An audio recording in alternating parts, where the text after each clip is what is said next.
Hello everyone, my name is Charlene and today I'm going to be sharing with you some of my favorite Christmas movies. Now, in this video, I'm not going to be talking about a lot of the traditional Christmas movies that everyone watches every year. It's a Wonderful Life, Miracle on 34th Street, Muppet Christmas Carol. Yes, I watch all of those, but I'm going to specifically be talking about movies that I watch pretty much every year that are not the traditional, everybody watches these every year. Also, do I need this big of a mug of coffee? No. Am I going to have one anyway? Yes, because this is a Christmas mug, and this is the only time of year that I get to have this in my videos. So, I'm going to have a lot more coffee than normal. So, the first movie I'm going to mention is one that actually begins at Thanksgiving and then goes through Christmas, and that is One Special Night, which stars Julie Andrews and James Garner. And apparently I don't remember the names of the characters. But in this movie, Julie Andrews' character is a widow. Her husband passed away sometime within the past year of cancer. And she doesn't have any children. She is a pediatric cardiologist.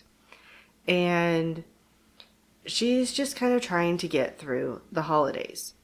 James Garner's character, on the other hand, his wife is still living, but she has Alzheimer's really bad.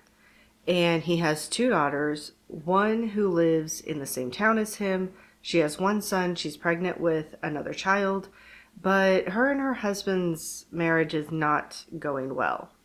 And then he has another daughter who lives in New York as an artist.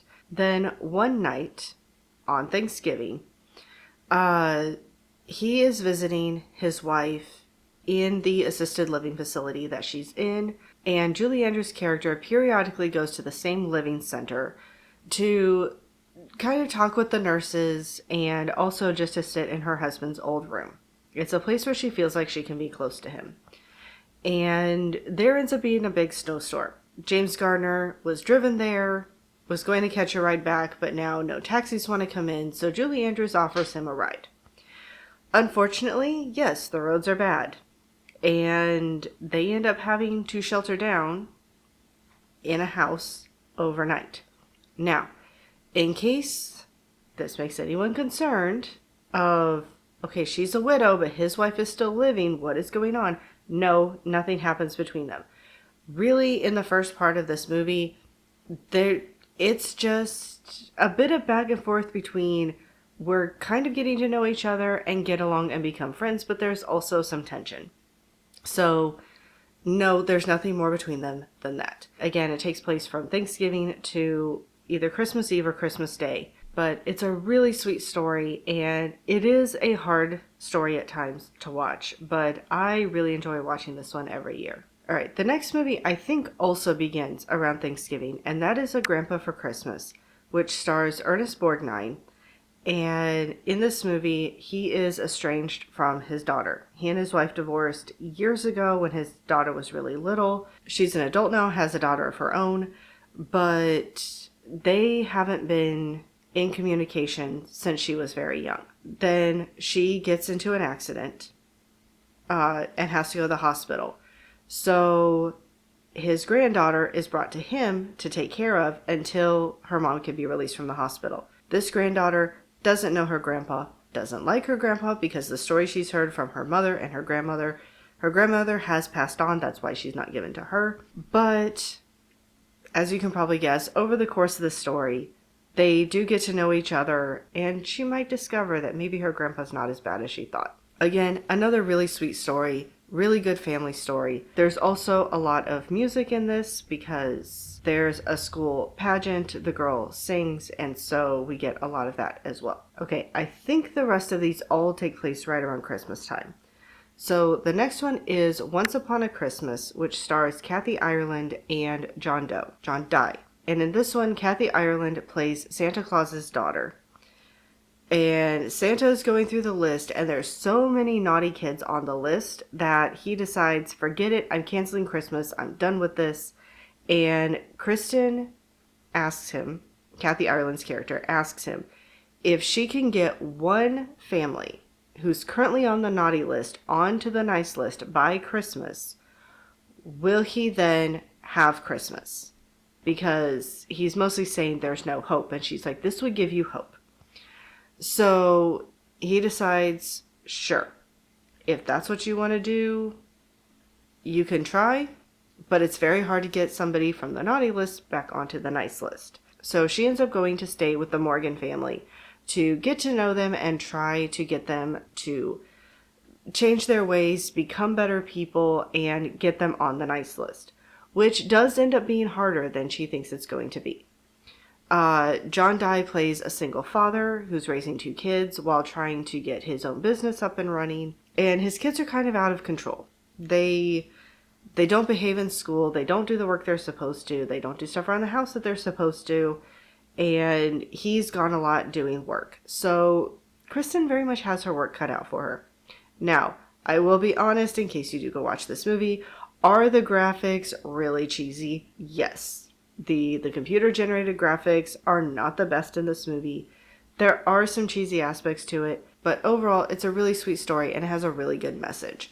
So I really enjoy it. I watch it every year. I don't watch the second one. I've only seen it once and I didn't really care for that one. But the first one, I really enjoy. Alright, the next one is actually a series of movies, but it's the first one that I know the best, and that is A Town Without a Christmas. This is part of the Max the Angel series. It's the first movie in it. And Peter Falk plays an angel. In the first movie, we have a man who's wanting to become a published writer, but can't seem to get published. And the story ends up coming out in this town about a boy named Chris who writes a letter to Santa basically talking about that his parents' marriage isn't going well and asking for help. And I think there's something in the letter about if things don't get better, he's going to kill himself. And so, like, obviously news networks are concerned, everyone in the town is concerned, and this is the town that the main character grew up in. So he's gone back there for Christmas and he learns about this, and at the same time he meets a news reporter who shows up to cover the story. And this is kind of her chance at a big break. So she's wanting to cover the story and do it well. He's trying to figure some things out because apparently his writing isn't working, and he's trying to figure out how to make it work, trying to go back to his hometown because that's kind of what his story he's written is based on, is something that happened in his life, but it's not working for publishers, so he's trying to figure out what to do next. And in the course of this movie, Peter Falk constantly shows up pretending to be different people. Sometimes he owns a hardware store, sometimes he's a painter, but he just keeps showing up, pretends to not know who anybody is, pretends he's not doing anything mysterious even though people will talk to him.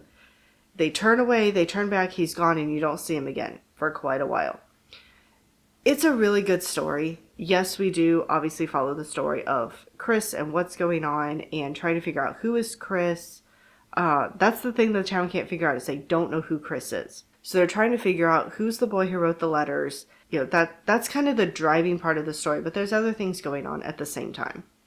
And Max very much has a hand in a lot of it. The other 2 movies in the series do follow Max, but he's in different places.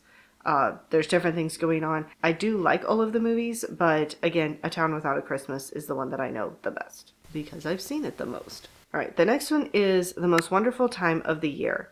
And this one stars Henry Winkler, which automatically makes the movie really good. But this one is about a single mother whose husband left her. She's raising her son by herself. She works really hard, and she's got a son who's reaching that age where he's starting to wonder, is Santa real? And he wants one thing for Christmas, but of course it's the Tickle Me Elmo of that particular year. And so she's having a hard time getting it for him. Then we have Henry Winkler, who is her uncle, who basically raised her.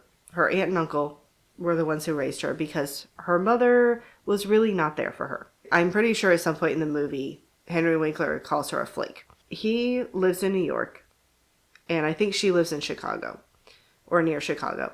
And he's supposed to be flying out to spend Christmas with her. His wife has passed on, and he's also a retired cop, which is quite humorous in the movie. But he's not a fan of flying. So when he gets to the airport, has no idea what to do. And runs into this guy named Morgan, who constantly is flying. Like, he's been traveling all over Europe for the last few years, doing different jobs. And he's coming back to the US to try to put down some roots. And he's wanting to go to Denver. But when he helps Henry Winkler get to Chicago, Denver is snowed in and he can't get a flight out. So Henry Winkler convinces his niece to let Morgan stay at her house, which she's not thrilled about because her boyfriend is not going to be okay with that. Overall, it's a really funny movie. Henry Winkler especially makes the movie very funny. Has a lot of heartwarming moments, and I love Morgan's character as well. So this is another one that I really enjoy watching every year. It's just a good feel-good movie. Then the next one is Mistletones, and this one is getting harder and harder for me to find, because I think it was on Hulu one year and then they took it away for a while. I think it finally came back. I don't even know if it's on there this year or not. But I really enjoy this movie. At some point, assuming they sell it as a DVD, I need to get a DVD copy, because then I don't have to worry about if I can find it on these streaming services. Alright, I'm going to have to swap out the battery because it's already dying. I have not been talking that long. This is just not a good battery. But that is Mistletones, which stars Tia Mowry. And in this one, Tia's character is wanting to audition for the Snowbells. It's a musical group that her mother put together, and they finally have an opening, so she wants to audition and try to get into the group. They perform at the mall every Christmas Eve. It's tradition, and she's been dreaming about doing this for years. However, she doesn't end up getting into the group, so she ends up deciding to start her own musical group. And she starts it with a bunch of her coworkers. Honestly, one of the reasons I enjoy this one so much is because I really enjoy the music in this one. It's a lot of your traditional Christmas songs, but they're a lot more upbeat. There's just a bit of a different style to them than what we normally hear. And I really enjoy the way the music is done in this movie. Plus, it's just a good story overall. But I do really enjoy the music. The next one is in a little bit of a different vein, because this is actually a fantasy movie, but that is Journey to the Christmas Star. And I cannot tell you who this stars, because this is a Norwegian film, and I don't know any of these actors. The copy of the movie that I have does have the English dubbing, but this is basically a Christmas fairy tale. So if you generally like fairy tales, this is one I would recommend checking out. It's a really good one to watch with the kids because it's a story they can follow. But in this one, we follow a girl named Sonia, who is an orphan, and where she lives, basically the kids are raised to be thieves. They're supposed to go out and steal stuff and bring it back for the family to eat or use or whatever. And she's very much treated like a servant. I think some of the kids in the household are actually kids of the people who live there. But Sonia is not. And so she is one of the worst treated ones. But in this kingdom that she lives in, several years ago, the princess named Goldenhair, real original I know, but she was taken away, she disappeared, and when she disappeared, the Christmas star disappeared. The king has charged anyone in the kingdom with, if you can find my daughter, if you can find the Christmas star and return it to the sky, you will be rewarded. And so Sonia is brought in because she's caught stealing. Somehow, I don't remember how now, because again, it's been a year since I watched the movie. And I put it on more for the kids now than I do for myself. But somehow things end up working out that she comes before the king and she offers to go on this quest to try to find the Christmas star. But there are people working behind the scenes who do not want the Christmas star to be found. And so they try to thwart her at every turn. It really has the feel of a traditional fairy tale. You have your really good character who's just trying to do the right thing and go on this quest and help the kingdom out. And then you have your dark villains who wear all black and they're just evil to be evil kind of thing. But it's a really fun story. I really enjoy it. And again, it's also a good fun movie for kids to watch around Christmas as well. All right, the last of the movies that I have are all historical. But the first one is called Silent Night. And this one takes place during World War II. In this one, we have a German mother and her son. And they live in this small, kind of shabby house that's kind of out in the middle of nowhere. And during the course of the movie, they end up taking in British, German, and American soldiers who need shelter, who need medical attention, different things like that. And her rule is basically the weapons stay outside. You can stay in here as long as you do not fight.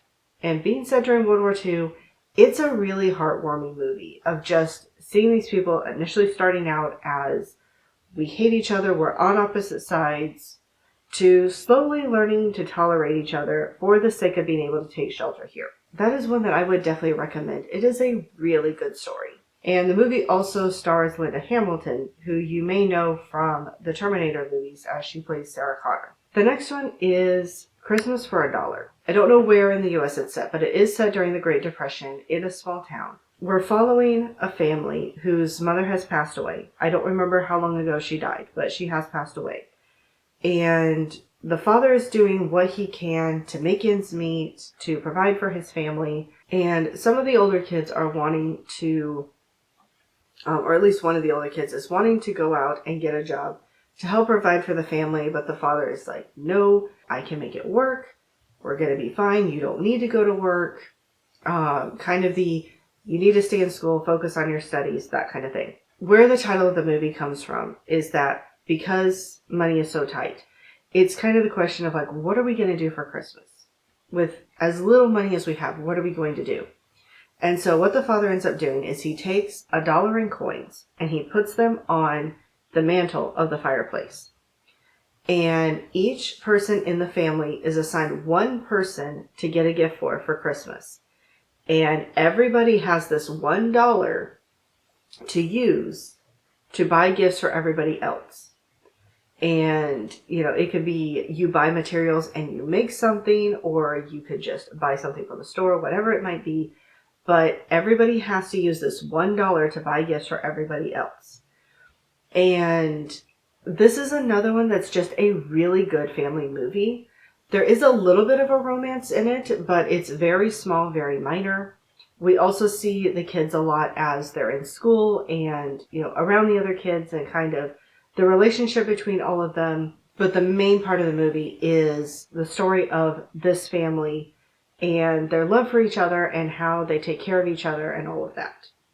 So another just really good, heartwarming movie for Christmas time. And then the last one is The Man Who Invented Christmas. And this is the story of Charles Dickens as he was writing A Christmas Carol. And we see him as he's picturing the characters being in his house and he's conversing with them. Christopher Plummer plays Ebenezer Scrooge in this movie. And honestly, it makes me disappointed that he didn't star in a version of The Christmas Carol at some point in his career. But we get a glimpse into what Charles Dickens' life was like. We get a glimpse into what Christmas was actually like at that point in time. Because Christmas was not the big to-do that it is now prior to this story coming out, which is the whole point of the title of the movie being The Man Who Invented Christmas. It was a holiday, but it was not as big of a holiday as it is now. And then, of course, we get to see the process as he's writing A Christmas Carol and kind of where he took inspiration from and things like that. So this is one, the first time I watched it, I loved it. I knew I needed to own it. I do own it now. I actually forgot that I bought it last year until I was going through my Christmas movies and discovered it in the box. And I realized, thank goodness, I hadn't bought it yet this year because I was going to. I just hadn't yet.